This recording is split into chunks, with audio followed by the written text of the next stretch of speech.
In this lecture video, I'll talk about system design.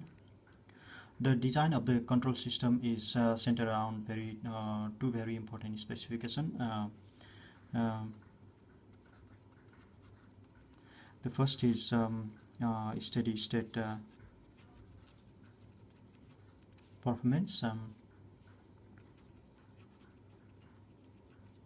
and the second is the transient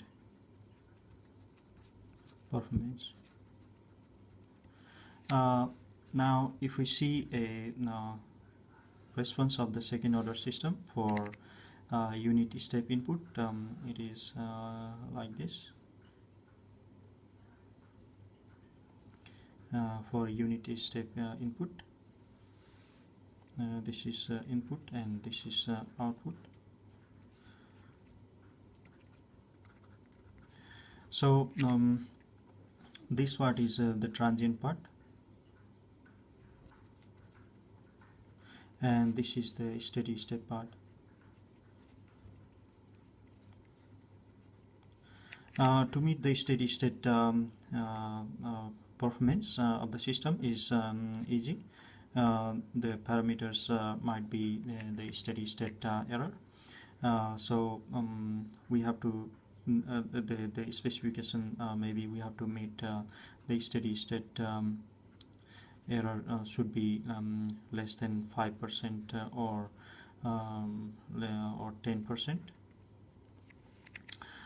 The steady state should be 5% or 10%. For unit step input, it is given by 1 by 1 plus limit s tend to 0 gs. It is the steady state is positive if the output is less than the input. If the output is less than the input,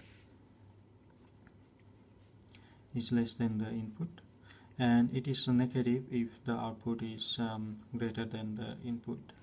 For this type of system, for example,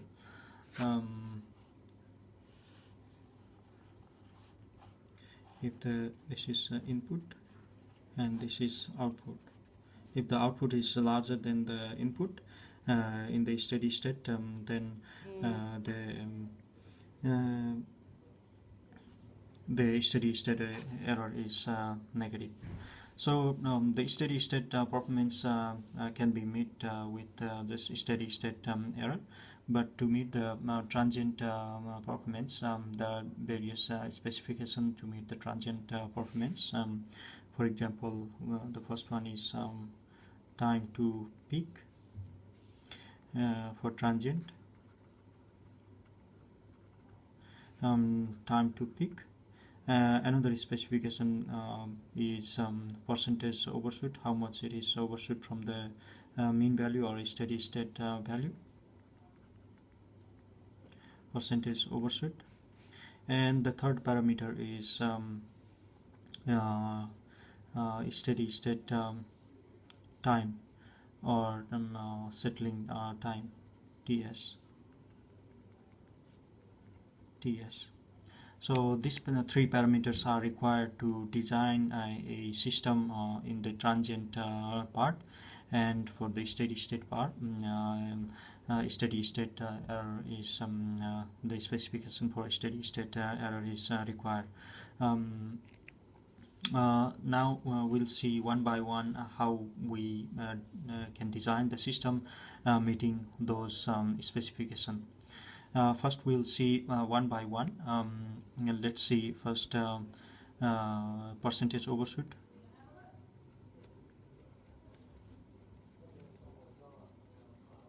For second order all pole system response, the percentage overshoot is given by e raised to power minus pi zeta by root over 1 minus zeta square.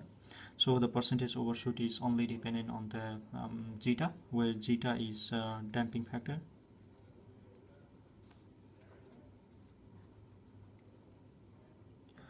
Zeta is damping factor. If you plot the S-plane for zeta, sigma and j omega axis, The damping factor is also given by zeta is equal to cos theta. So if we have given a damping factor zeta, the value of damping factor, we can find the cos theta. So a line for zeta damping factor, so theta and theta. So when theta is 0 degree, when zeta is overlap in the sigma axis, theta is 0 degree, so cos 0 is 1, so zeta is equal to 1.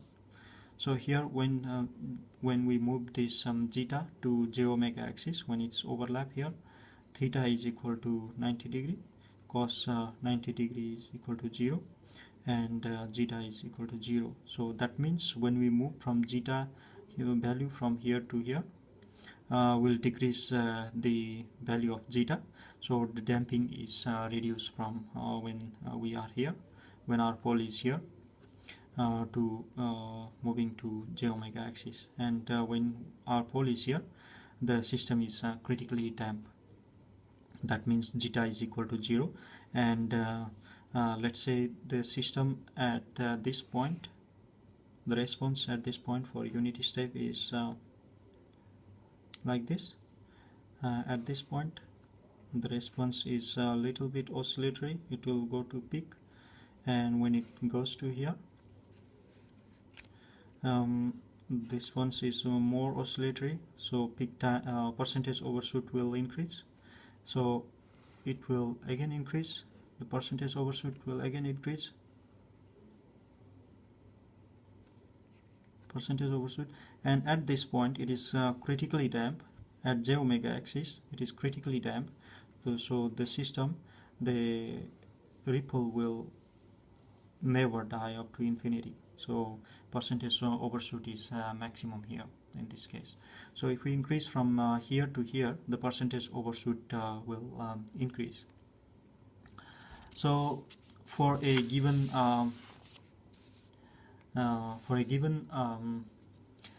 maximum overshoot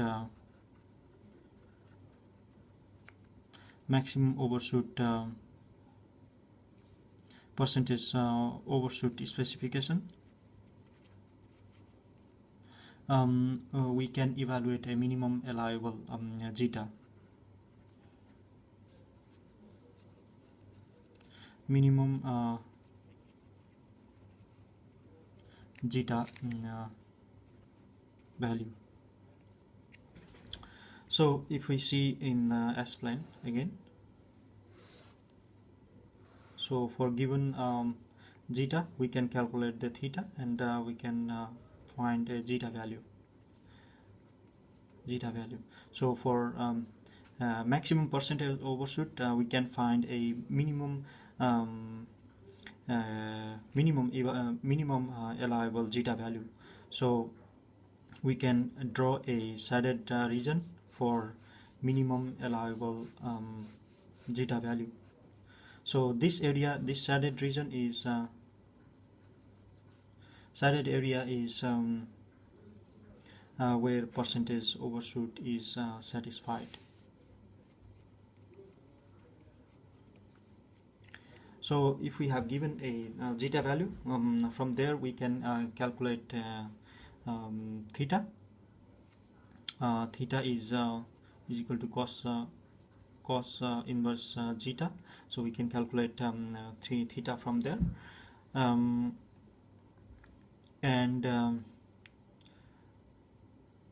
we can set a region where percentage overshoot is satisfied with given zeta.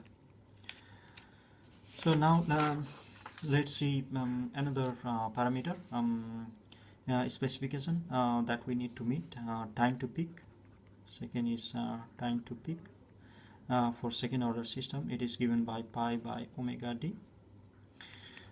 Since the specification will specify a maximum time to peak, TP max is given, so we have to find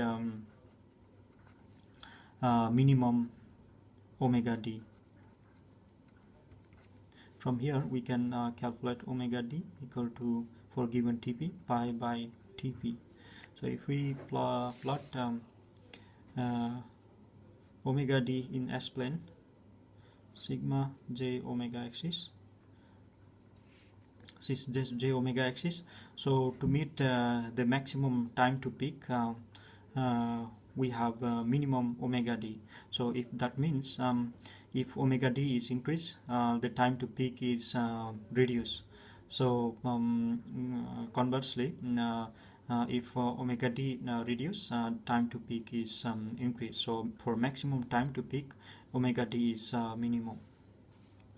So this region, shaded region, is where TP is satisfied, time to peak is satisfied, where TP is satisfied. For example, if we have a second order system with pole P here, P1 conjugate, and if there if it has response like this,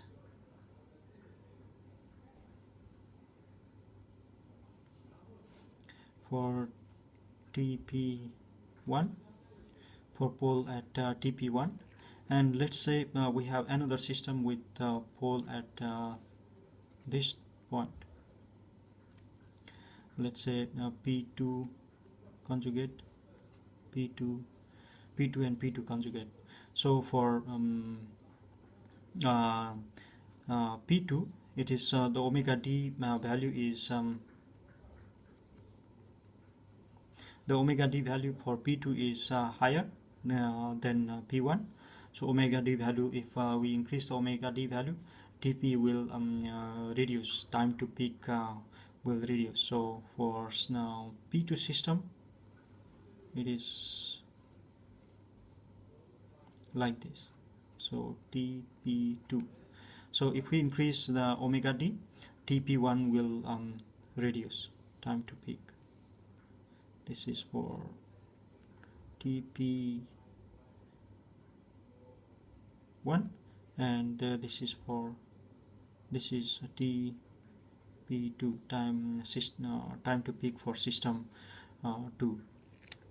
So that means if we are in this region, we meet the time to peak, but here we can see that we can choose the pole location anywhere, but we have to see what is its effect in the output of the performance of the system. So with pole farther from the origin, then it will have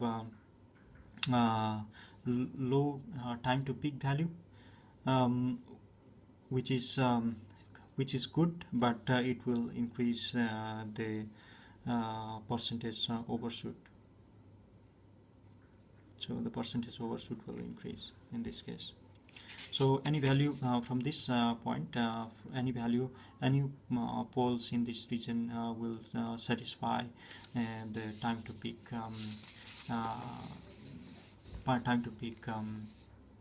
specification. The third is settling time.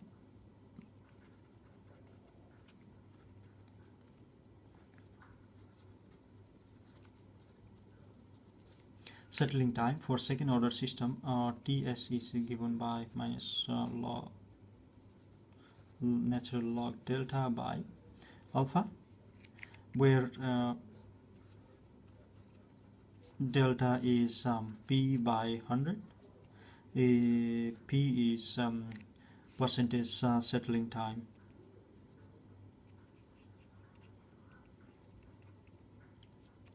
So for given alpha and percentage settling time, we can calculate the value of Ts. Since the specification for settling time is given in maximum settling time, Ts max is given in the specification, so we have to find alpha minimum. Similarly, we can draw a S plane, sigma j omega So this is sigma axis or alpha axis. Um, so for minimum alpha, we can draw a region that will satisfy the settling time. So that means if our pole is near to zero axis, then it will have a higher settling time.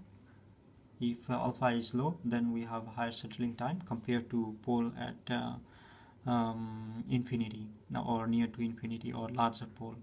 If our pole is larger, then this TS value is low. If alpha is high, then TS is low, so lower settling time.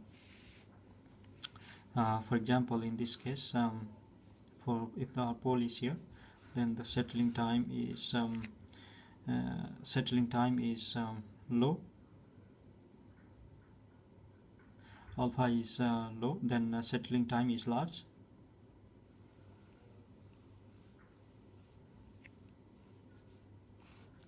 And for this pole, the settling time is since the T alpha is large, so settling time is low. It will settle down quickly.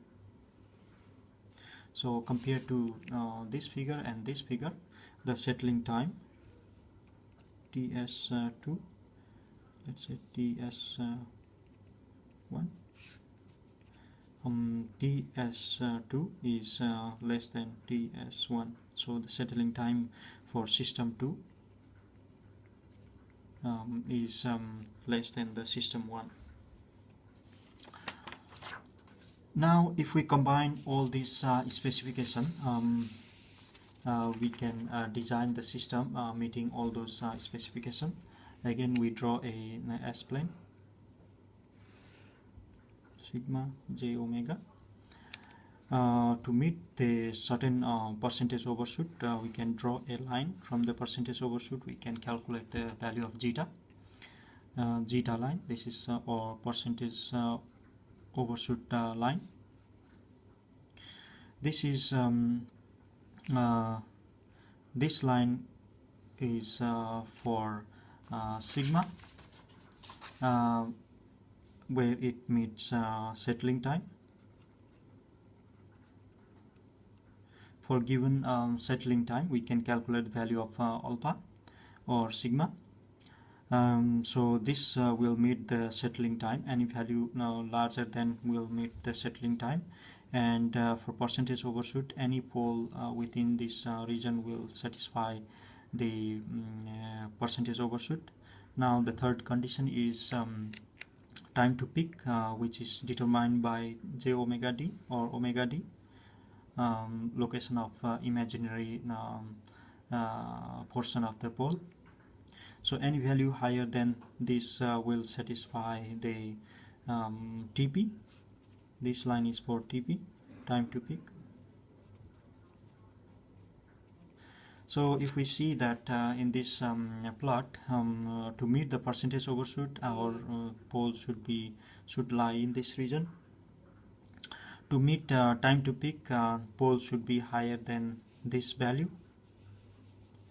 And to meet the settling time, our pole should be farther from this sigma axis or alpha axis. So if we combine all these specifications, we can see that this is the common area, shaded area. This is the common area where the system will meet all the specifications.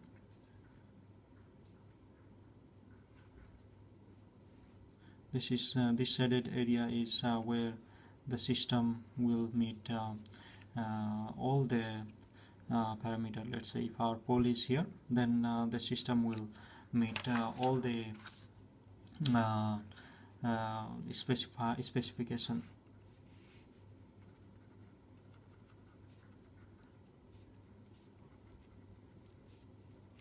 All specification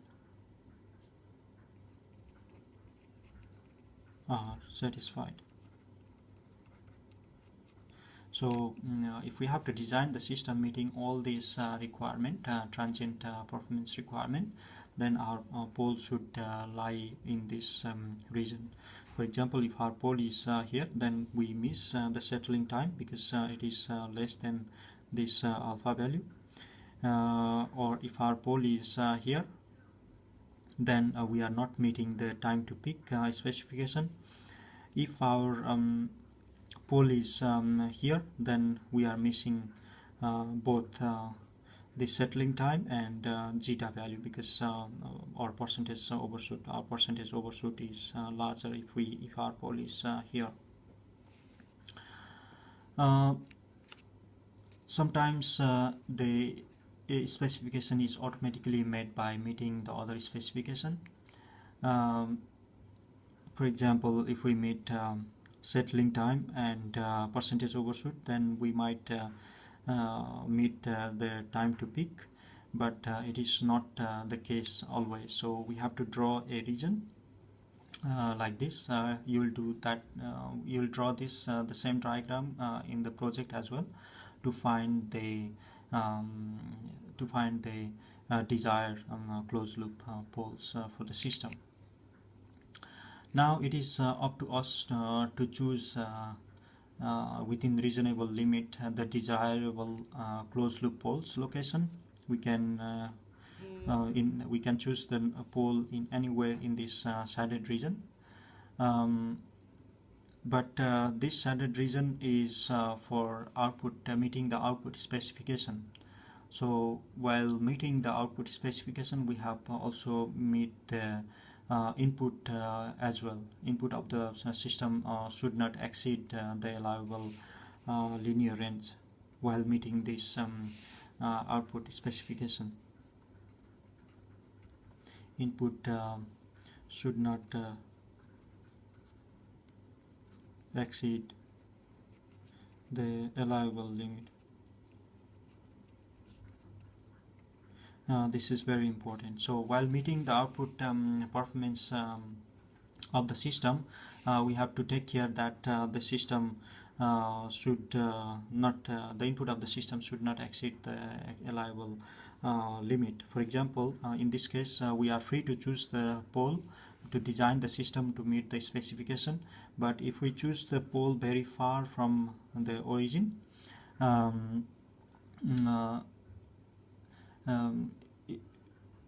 if our pole is very far from the origin, then we will violate the system input requirement.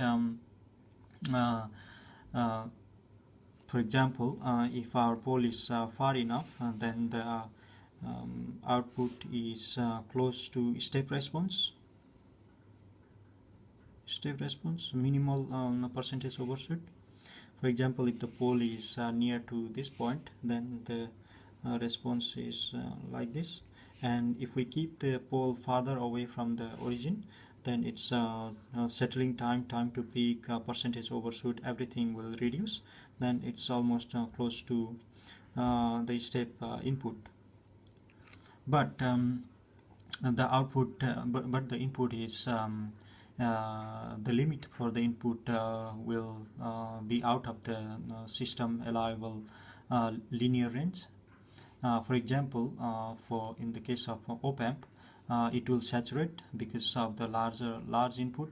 We need a large input, and similarly with the motor drive, we have to apply large voltage in the range of kilovolt or megavolt, which is not possible due to their winding, because the winding insulation will break down at higher voltage. So while meeting the output specification, we also have to consider the input also, because we cannot change. We don't have much leverage in changing the input.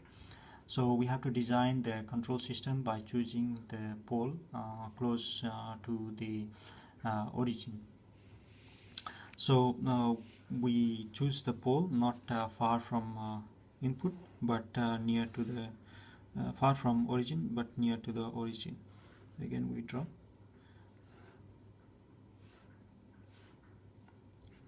This is the shaded region where we meet all the specified criteria. So if we choose a pole that is close to j omega axis, j omega d or alpha, close to j omega d and alpha while meeting the zeta line also, then we meet all the specified performance specification, and we also not violate the input requirement of the system. The input is still in the linear range. So now the question is, can we apply this specification to higher order system? And the answer is yes, if it is dominant second order all pole system. So for example, if it still dominate our closed loop, chosen closed loop is still dominant compared to system with higher order system. If our this pole is dominant, here dominant means when the pole is near to the origin, then it is dominant pole. So if our desired pole is close to the origin, or it is dominant compared to the system pole, which is higher order pole, then still we can apply this design criteria to build the system. Or if there is a dominant pole, first order dominant pole in the system, let's say here, and our desired pole is here.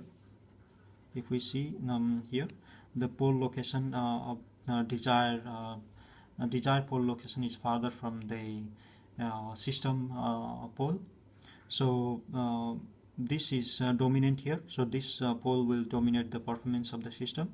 So in this case, what we can do is we can introduce a minor loop feedback to put this pole farther away from the origin.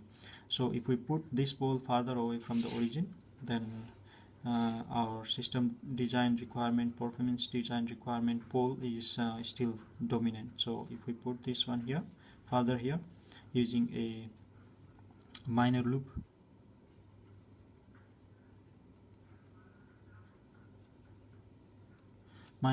feedback design, which you will do in project. So if we shift this pole location farther from the origin, then our desired pole is the dominant pole, so which will determine the performance of the system. Another method is we can cancel the pole.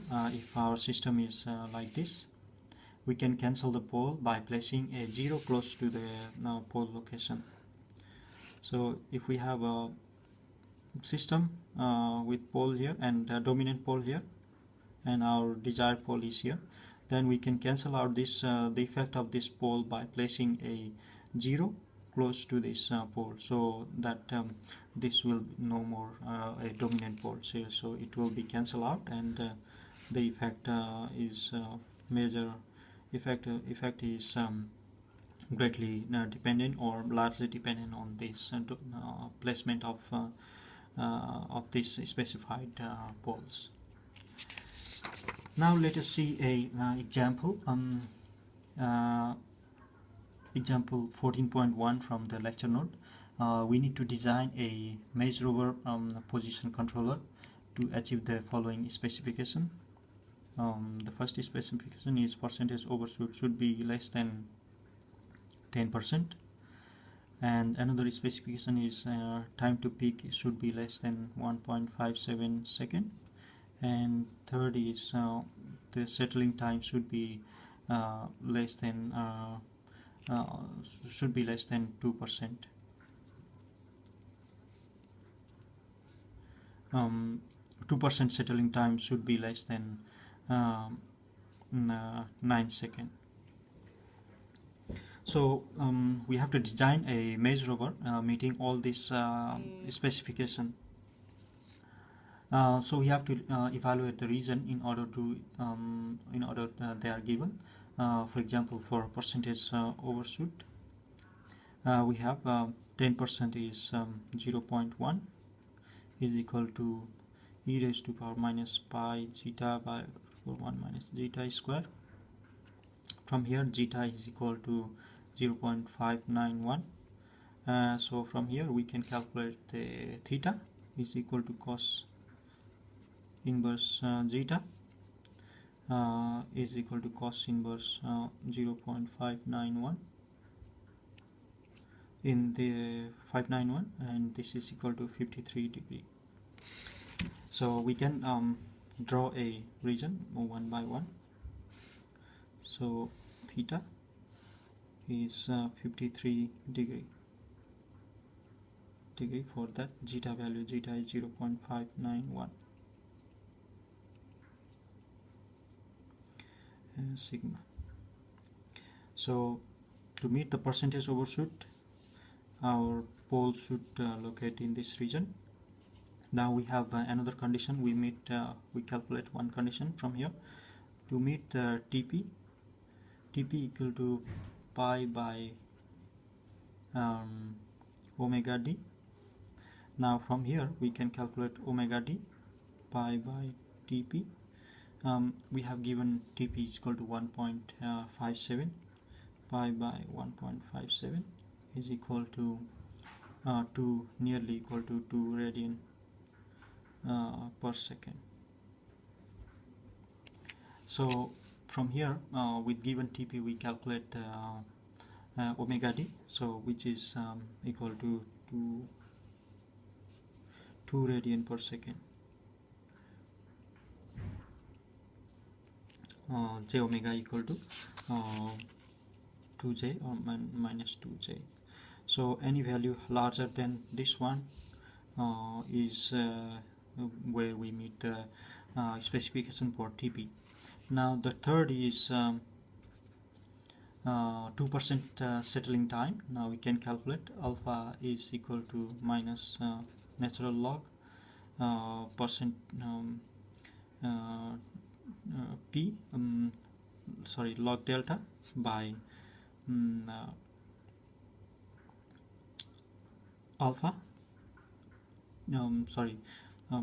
Alpha is equal to minus log delta by ts. Ts equal to, we have given ts equal to log delta by alpha. So from here delta is equal to p by 100, where p is percentage settling time, p is 2%, so 2 by 100. So we can calculate alpha from here. Minus natural log delta is 0.02 by ts. Ts is 9 seconds, so 9 seconds. So we can calculate alpha is equal to 0.43 nepers. So we can see that let's say this is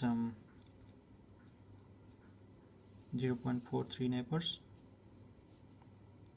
Alpha is equal to 0.43 nepers. So from here we can now we can draw a region where it meets the specification of the system. So if our pole is located in this region, let's say if we choose here close to both alpha and near to 0 axis or j omega axis, if we choose the pole here, then we meet